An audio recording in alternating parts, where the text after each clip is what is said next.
Living Room Sports is presented by JP Roofing and DraftKings Sportsbook.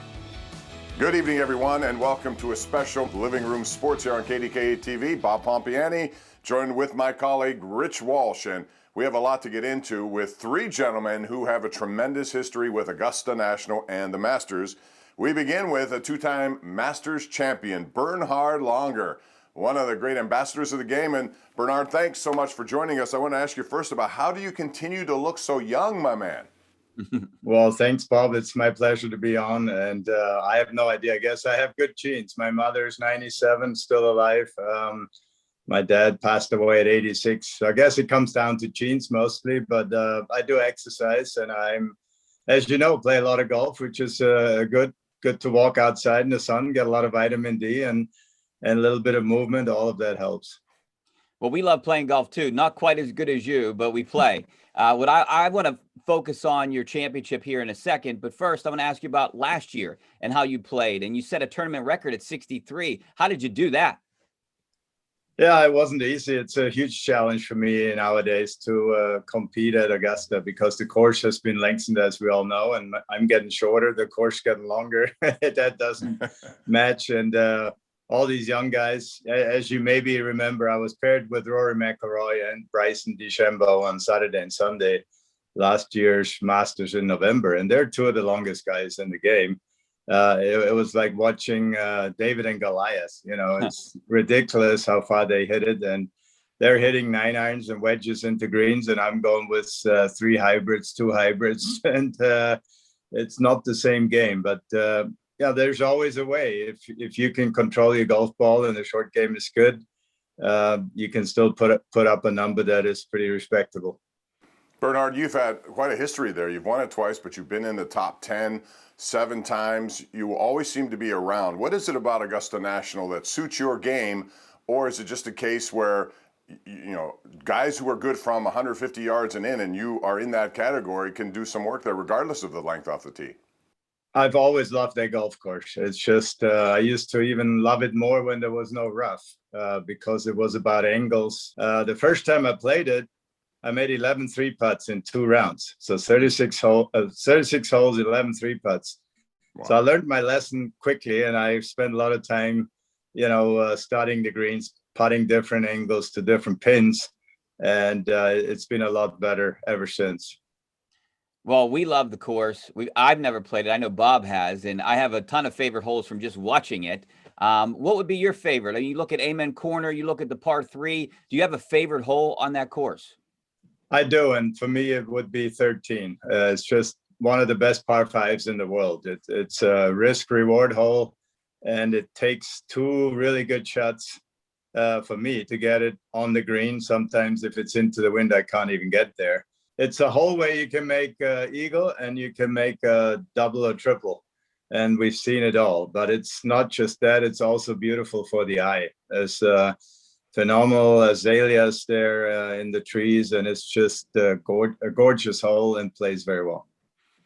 1993 was also a big year for you when you won down there, and you won by 4 shots, I believe.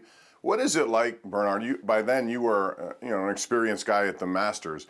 But what is it like? How much does experience help you? And some of the guys who've been through it now going into this year's Masters, and names you would expect, but how big of a factor is that? I think experience is huge at any tournament or golf course, but especially at the Masters, because the greens are so treacherous. And, you know, the good thing is we play the Masters on the same golf course. It's the only major that's played on the same venue year after year. So you can gain a lot of experience, a lot of memories there, what putts do, where certain pin positions might be. And some of the guys that even have never played in the Masters, they've seen it on TV for 10, 15 years. So they actually learned just watching it on TV because we're playing the same golf course, the same greens.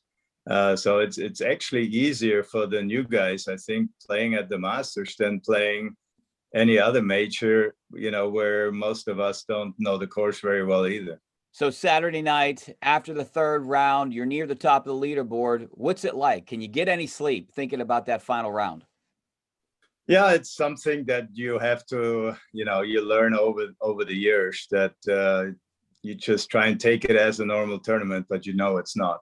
So it's something you hopefully experience many times. And I think that's why Tiger Woods was so good. He was in contention every time he teed it up. To him, it was like normal. Yeah, it wasn't like he played 10 tournaments and he got on the leaderboard once. No, he was on the leaderboard or in the hunt continuously. So it was just another tournament for him. But for most of us, you only get in the hunt, whatever, 1 out of 5, 1 out of 10. And it's not easy. You try to go through the same routine and not eat heavy and all that, but sometimes you just have a hard time sleeping. The 2 Masters I won were very different. The first time I was 2 behind going into Sunday, and the second one I was 4 ahead. So totally different. First time I didn't dress very well for the final, getting the green jacket. I was all in red, looked like a Christmas tree. But second time around, when I had a 4-shot lead, I was hoping to win or had higher expectations really. And I looked a lot better in a yellow shirt that was matching the green jacket a lot more. Bernhard, we're here talking to you from Western Pennsylvania, the home of Arnold Palmer. And we know what Tiger Woods has meant to a new generation of golfers, but what has Arnold Palmer meant to golf, and what did he mean to you specifically? And I'm sure you got to know him over the years. We refer to him as the king, and I think that's an appropriate title.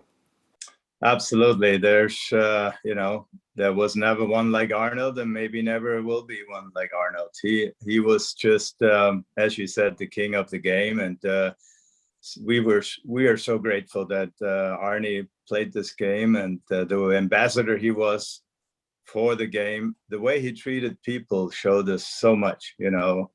Us younger guys, we looked on, and whenever somebody asked Arnold for an autograph, he would stop, he would look in their eyes, he'll take his pen out or whoever, and he'll take time to write his name very neatly. I mean, I've never seen a bad signature by Arnold Palmer. Some of us at times, we just scribble like a doctor gives you a prescription, but no, he would take the time. And, if you look behind me, my desk or my office here, I have about 25 letters from Arnold Palmer for every Champions Tour win I've had. In the beginning, he would always send me a personalized letter signed by him, congratulating me for another victory and to keep going and all that. And, that's incredible for someone as busy as Arnold has been. So I want to ask you before I go about the 1982 climbing a tree. For those of you who don't know, I've never seen this before. Normally we have a ball. Rich, we've hit them wayward before, but I've never had one caught in a tree. If that I've been happens, in many you trees. probably would take a drop somewhere. But no, not Bernhard Langer. He probably 20 feet away from the green, okay? And it flew right into the top of it, and it clattered around, and everybody was looking up and laughing. I'm going, what's so funny about that? Where's my ball? So I was 150 yards away or something. Good. I looked at, and then they asked me later, what club did you use? I said a 3-iron. But I did not make the putt. I was actually, from pulling myself up and then letting myself down, I wouldn't get up that tree right now. I'm not strong enough. Bernhard Langer, 2-time Masters champ. We really do appreciate the time. Thanks so much, and all the best to you in your future. When we come back, another man who has a big history at the Masters, and also a man who stared Tiger Woods down in one of the epic championships of all time. Rocco Mediate joins us on Living Room Sports.